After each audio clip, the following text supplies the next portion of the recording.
Good morning students. तो आज हम करेंगे रीडिंग कॉम्प्रिहेंशन। मान लो मेरे पास एक पैसेज गिवन है और मैं उस पैसेज को कैसे पढ़ूंगी ये आज हम सीखेंगे। क्योंकि होता क्या है कि पैसेज इतने लंबे लंबे होते हैं कि कई बार हम उसमें कंफ्यूज हो जाते हैं कि कितनी बार पढ़ें पैसेज को, पहले क्वेश्चंस पढ़ें या आंसर्स पढ़ें। देखो, पहले बेटर हमेशा ये होता है कि हम क्वेश्चंस पढ़ें। तो मेरे पास ये एक बहुत लंबा सा पैसेज दिया गया है, आप देख सकते हो कि ये पूरे पेज का है और उसके पीछे जो है वो क्वेश्चंस दिए गए हैं। तो एक बार हम क्वेश्चंस ज़रा देखते हैं कि क्या है क्वेश्चंस। क्वेश्चन 1 कहता है कि the hilly people very for the hilly people very windy this years is meaningful because. Number 2, the rains are called after flowering plants because. Number 3, the rain is like a calendar for farmers because. Number 4, people who live in cities don't like rain because. और number 5, people pray asking the rain to retreat because. तो हमने ये देखा है कि questions में क्या दे रखा है कि अलग अलग रीजंस दे रखे हैं कि लोगों के रेन के बारे में क्या विचार हैं। तो इससे मैं ये समझ गई कि ये जितना भी मेरे पास अनसीन पैसेज है वो रेन के बारे में बात करता है। तो देखिए अब हम कैसे पढ़ना शुरू करेंगे इसको। When you grow up in a place where it rains 5 months a year, wise elders help you get acquainted with the rain early. तो देखो, आप जहाँ पे ऐसी जगह रहते हो जहाँ साल में 5 मंथ बारिश होती है, तो क्या किसका रोल एम्फेसाइज किया गया है यहाँ पे? वाइज एल्डर्स का। तो मैं क्या करूँगी, अपनी पेंसिल से वाइज एल्डर्स को अंडरलाइन कर लूँगी। मैं कुछ चीज़ों को ऐसे को अंडरलाइन या हाईलाइट करूँगी जिससे कि मुझे आगे हेल्प मिले पैराग्राफ को समझने में। एक्वेंटेड विद द रेन, एक ये चीज़ इम्पॉर्टेंट है। ज़रूरी क्या है कि हम रेन के बारे में पता होना चाहिए। They teach you that it is ignorant to think that it is the same rain falling every day. Oh no, the rain is always doing different things at different times. The rain that is gentle and there is also rain that falls too hard and damages the crops. Hence the prayer for sweet rain that helps the crops grow. तो हमें याद आया कि क्यों prayer की बात भी हुई थी स्वीट रेन के लिए। तो मैं इसको अंडरलाइन कर लूँगी कि प्रेयर फॉर स्वीट रेन। और एक क्या चीज़ अंडरलाइन कर लूँगी जो इसमें इम्पॉर्टेंट है, वो ये थी कि the rain is always doing different things at different times. तो अब देखिए, इस पैराग्राफ में मैंने 2-3 चीज़ें अंडरलाइन करी है और उन्हीं से मुझे पूरे पैराग्राफ का जिस्ट यानी कि पूरे पैराग्राफ की समरी पता चल जाएगी जब मुझे क्वेश्चंस देखने होंगे आगे। अब सेकंड पैराग्राफ देखो। एक तो आप ये देखो कि पैराग्राफ के लेफ़्ट साइड में पैराग्राफ नंबर लिखा हुआ है, जैसे नंबर 2, नंबर 3। तो उससे आपके पेपर में भी इसी तरह से आएगा, उससे आपको पता चल जाएगा कि कौन सा पैराग्राफ दे रखा है। जैसे कई बार होता है कि which word means the same as this, bracket में लिखा होता है पैरा 2, तो मैं उससे मिलता जुलता वर्ड सिर्फ पैरा 2 में सर्च करूँगी और किसी में सर्च नहीं करूँगी।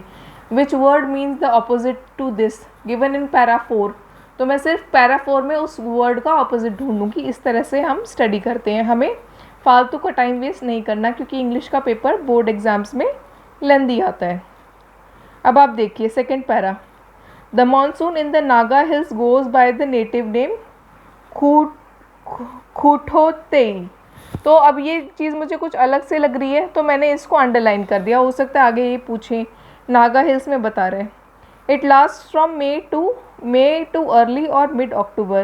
The local residents firmly believe that Durga Puja in October announces the end of the rain. तो अब दुर्गा पूजा के बारे में बात हो रही है, एक बार मैं उसको अंडरलाइन कर लूँगी। दुर्गा पूजा इंपॉर्टेंट लग रहा है मुझे यहाँ पे। After that, one might finally expect a couple of short winter showers and spring showers in March and April. तो एक तो ये शॉर्ट, देखो हमें क्या बात करी थी हमने कि एक तो हमने बात करी थी कि अलग अलग टाइप के शावर्स होते हैं। फिर हम तो जितने भी अलग अलग टाइप के शावर मिलेंगे मैं उनको अंडरलाइन करूँगी ताकि आगे क्वेश्चन में मुझे हेल्प मिले। Finally comes the big rain. अब मैं बिग रेन को अंडरलाइन करूँगी कि ये बिग रेन क्या चीज़ है, वो आगे पूछ सकता है हमसे। इन मे props rainstorms accompanied by heart-stopping lightning and ear-splitting thunder. I have stood out in storms looking at lightning arc across dark skies. A light and sound show that can go on for hours. इसमें कुछ important नहीं बचा। अब paragraph 3 में देखिए। This is the season when people use the word सिजुओ और सूजू। ठीक है, तो वो एक स्पेशल वर्ड की बात कर रहा है। कौन सा वर्ड है वो? सिजुओ और सूजू। तो अब मैं उसको अंडरलाइन करूँगी।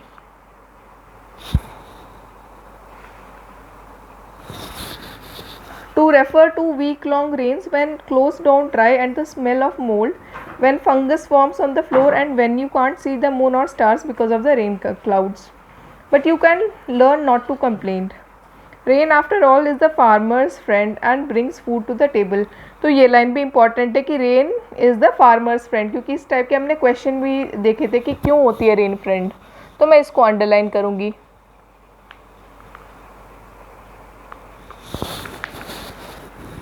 Rituals and festivals center around the agricultural rhythm of life, which is the occupation about 70% of the population. अब ये इम्पॉर्टेंट है, एक तो रिचुअल्स एंड फेस्टिवल्स इम्पॉर्टेंट है और एक agricultural rhythm of life important है. ठीक है, ये दो चीज़ की मेन बात कर रहा है. अब नेक्स्ट फोर्थ में देखिए, the wise learn to understand its ways. I grew up hearing my grandfather से its very windy this year, we will get good rain. If the windy season was short and weak he worried there might not be enough rain for the crops.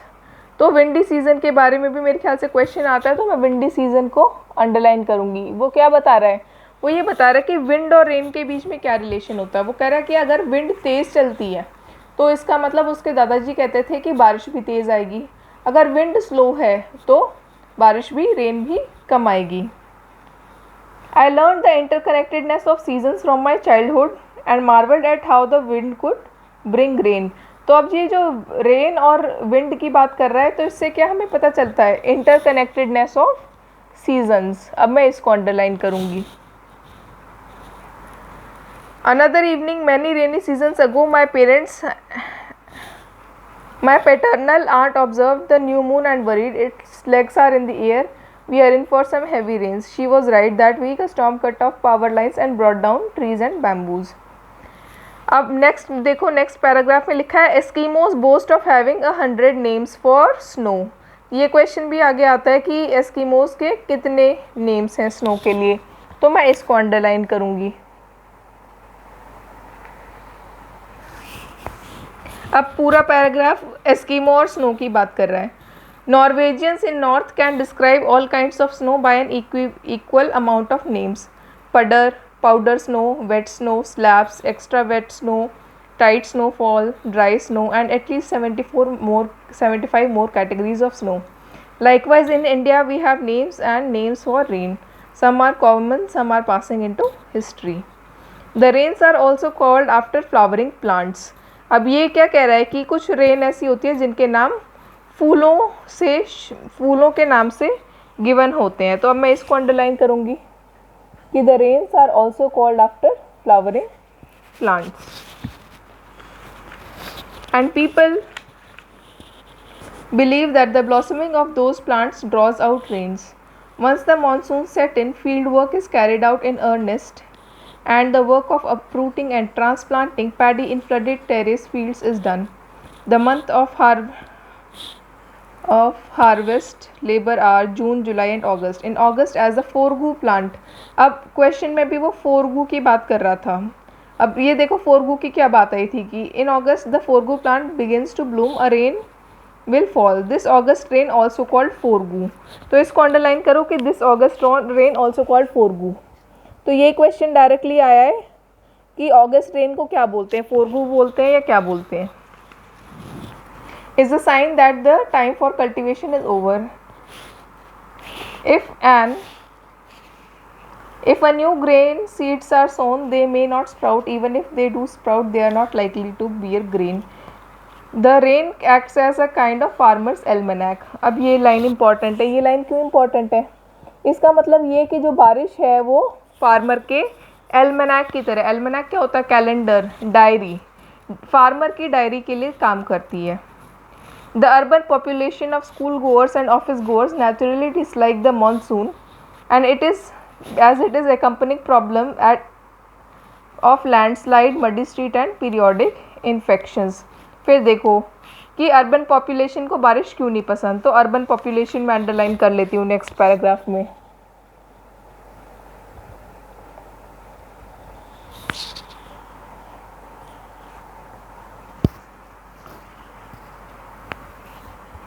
For non-farmers, the month of September can be depressing when the rain is incessant and the awareness persists that monsoon will last until October. One needs to have the heart of a farmer to remain grateful for watery days. तो मैं ये underline कर सकती हूँ कि heart of a farmer क्या होता है? ग्रेटफुल फॉर वाटरी डेज, यानी कि बारिश के लिए हमेशा फार्मर ग्रेटफुल रहते हैं क्योंकि उनकी फसल बारिश से ही आती है. And be able to observe from what seems to be inexperienced as a continuous downpour the many kinds of rain.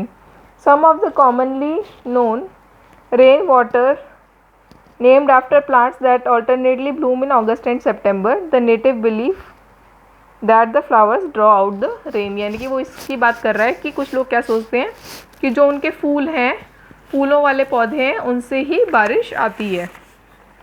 तो अब देखो हमने जितनी भी इम्पॉर्टेंट चीज़ें थी इस पेज को मैं अगर आपको दिखाऊं तो इम्पॉर्टेंट जितने भी आइडियाज़ थे मैंने अंडरलाइन कर दिए अपने कॉम्प्रिहेंशन पैसेज में. अब अंडरलाइन करने से क्या फ़ायदा होगा कि अब मैं जब क्वेश्चंस देखूंगी तो मेरे लिए वो सॉल्व करना बहुत आसान हो जाएगा. अब जैसे फर्स्ट है कि for the hilly people very windy this year is meaningful because हमने क्या बोला था. आप वापस जाएंगे पैराग्राफ में तो स्टैंजा मतलब कॉम्प्रिहेंशन पैसेज में तो आपको पता चलेगा कि वेरी विंडी, जितना ज़्यादा विंडी होता था हमने बताया उतनी ज़्यादा हैवी रेनफॉल होती थी. तो आंसर होगा option C, it state some heavy rainfall.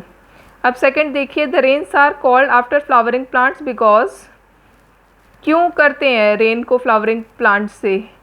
Because it is believe that plants bring the rain. अभी मैंने लास्ट पैराग्राफ में बताया था कि ये मानना है कि प्लांट्स की वजह से ही बारिश आती है. फिर the rain is like a calendar for farmers because dash. Calendar की क्या वो बात कर रहा है? जब मैंने कहा था एल्मेनाक कैलेंडर होता है तो कैलेंडर की तरह क्या कैसे काम करता है?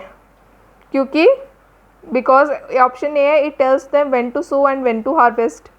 It tells them birthdays of their children. भाई उनके बच्चों से बात थोड़ी एग्रीकल्चर से रिलेटेड बात है तो ये ऑप्शन वैसे गलत हो गया. C option, each month has a time for plantation, ये भी गलत है क्योंकि हम मंथ की बारे में बातें नहीं कर रहे, हम रेन के बारे में बात कर रहे हैं. फिर डी है, different kinds of rain give different things. तो अलग अलग बारिश से अलग अलग चीज़ होती है, ऐसा नहीं है, ये भी गलत है. आंसर है A part, it tells them when to sow and when to harvest. बारिश से फार्मर को पता चलता है कि किस टाइम पे उनको अपने ग्रेन्स उगाने हैं और किस टाइम पे हार्वेस्ट करनी है. अब फोर्थ ऑप्शन देखो, people who live in cities don't like rain because. City वाले लोगों को क्यों अच्छा नहीं लगता? ये भी हमने अंडरलाइन किया था. फर्स्ट ऑप्शन दे रखा है, it brings mud and sickness with it. Second है, they are not bothered about farmers. ऐसा तो कहा ही नहीं गया कि उन्हें फार्मर से कोई लेना देना नहीं है, तो बी ऑप्शन गलत है. They don't like the plants that grow during the rain, ऐसा भी नहीं कहा गया, ये भी गलत है. गोइंग शॉपिंग बिकम्स डिफ़िकल्ट, ये भी गलत है, शॉपिंग की बात ही नहीं है पैराग्राफ में. तो फर्स्ट आंसर सही है, it brings mud and sickness with it, क्योंकि ये पैसेज में भी ये बात की गई थी कि muddy streets and periodic infections. तो ए वाला ऑप्शन होगा. अब देखो फिफ्थ वाला देखो, people pray asking the rain to retreat because. क्यों कहते हैं वो? रिट्रीट का मतलब होता है चले जाना, तो पीपल प्रे क्यों करते हैं कि रेन चली जाए? ऑप्शन फर्स्ट दे रखा है, fungus and mould need to dry. Second, children don't get a chance to play. Third, crops need the sun and heat to ripen. D, they like to pray. हमने पूरे में देखा वो बारिश से एग्रीकल्चर की बात कर रहा है, ना वो बच्चों की बात कर रहा है, ना वो फंगस और मोल्ड की बात कर रहा है, ना कि वो प्रेइंग की बात कर रहे हैं. तो आंसर होगा C, the crops need sun and heat to ripen. तो इससे आई होप आपको समझ में आ गया होगा कि कैसे हमें मीनिंग डिराइव करना है. और पहले हम कोशिश करेंगे कि क्वेश्चंस को पढ़ें, उनसे समझने की कोशिश करें कि पैसेज किस बारे में बात कर रहा है, और इम्पॉर्टेंट चीज़ों को अगर हम पहले से पहले अंडरलाइन करेंगे, हाईलाइट करेंगे, फिर हमारे लिए क्वेश्चंस के आंसर देना आसान हो जाएगा. Okay, bye.